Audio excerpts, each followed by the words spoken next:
Bonsoir à tous, je suis Lucien Patou et vous êtes les bienvenus dans notre journal télévisé du Weather News. Ce soir, pour la semaine, nous avons trois gros titres principaux qui ont secoué la ville ces derniers jours et nous sommes là pour vous fournir toutes les informations nécessaires. En tête, nous avons un scandale au Belize, ensuite nous avons un incident terrifiant au cœur même du gouvernement, ainsi une négociation au Human Labs. Préparez-vous à une soirée remplie de reportages ou du moins vous allez voir des images intéressantes. Installez-vous confortablement et laissez-nous vous emmener dans le monde palpitant de l'actualité de notre ville. Une saisie administrative chez le Belize, un scandale qui éclate, je dirais même un coup de tonnerre dans le monde des affaires alors que Belize, l'emblématique atelier de personnalisation de véhicules, est plongé dans le chaos. Les autorités ont lancé une saisie administrative sans précédent, visant, un individu suspect, oui, je dis bien suspect, présumément lié à un redoutable groupe criminel appelé Washango, enfin bon bref, les infractions dévoilées sont aussi nombreuses que troublantes. Oui, erreur flagrante dans le code du travail, déclaration d'impôts entachée de doute et une ponctualité étonnamment irrégulière. Mais ce qui a véritablement choqué notre ville, c'est le dénouement dramatique de cette descente administrative. Une inspection s'est transformée en un cauchemar en direct dans nos images que vous voyez par M. Badaram, qui nous a envoyé évidemment ces images, avec une prise d'otage impromptue impliquant 8 âmes innocentes. Oui, 8 âmes. Les rues résonnaient de sirènes des forces de l'ordre, la SPD, les marshals, le BSSO et même encore un véhicule énorme, un anti-émeute, convergeait vers le Belize pour faire face à cette crise sans précédent. Dans les coulisses, des révélations choquantes ont émergé sur l'ancien PDG du Benewiwiz. Une figure autrefois respectée de la communauté, désormais réduite à des accusations accablantes et une retraite forcée derrière les barreaux. Une chute vertigineuse qui a ébranlé certainement les fondations même de l'industrie automobile de Los Santos. Aujourd'hui, en tout cas le 9 avril 2024 à 21h41, le Belize a été saisi administrativement à M. Shinjiki Tanaka. Une prise d'otage d'envergure a eu lieu avec 8 otages directement. A priori, en tout cas, comme il se revendique, la famille très proche de M. Tanaka, dont son neveu, comme il se revendique, le preneur d'otages. Les individus ont pu être pris en photo pour la plupart. Des moissons de tête vont être publiées dans la soirée avec une prime s'élevant à $250 pour les personnes qui n'ont pas pu être arrêtées pendant la course-poursuite. M. Tanaka est donc parti il y a quelques minutes avec les forces de l'ordre et M. Anderson, directeur de l'IRS, est en train de finir la procédure de saisie administrative du Belize. Notre deuxième sujet, c'est une bombe au gouvernement. Oui, je le dis bien, c'est une nuit d'horreur qui a frappé le cœur même du gouvernement, plongeant la ville dans un état de terreur et d'incertitude. Imaginez-vous, mes chers spectateurs, une scène digne d'un film d'action qui se déroule sous nos yeux inquiétudes.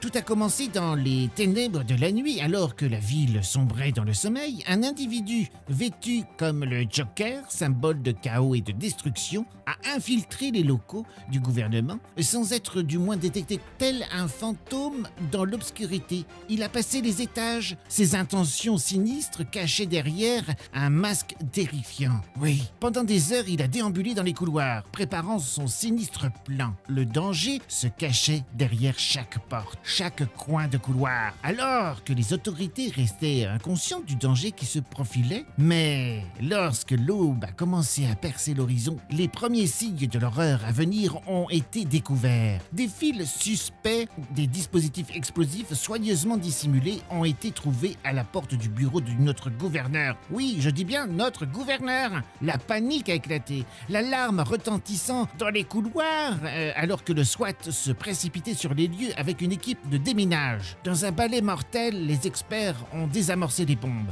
L'angoisse suspendue dans les airs, ou du moins dans l'air, alors que chaque seconde semblait durer une éternité. Et finalement, l'individu diabolique a été arrêté, mais son crime ne sera jamais oublié. Des accusations d'actes terroristes planent sur sa tête, laissant la ville évidemment sous le choc, mais lui en tout cas, il est en tôle.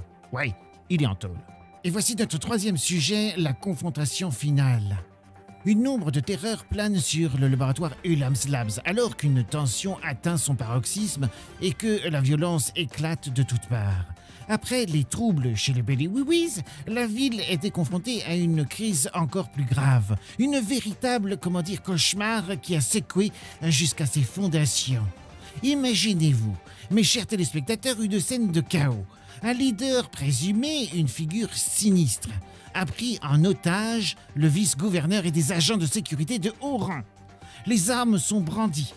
Les armes sont brandies, les revendications sont faites et la peur règne en maître alors que les négociations tendues s'engagent pour tenter de résoudre cette impasse mortelle.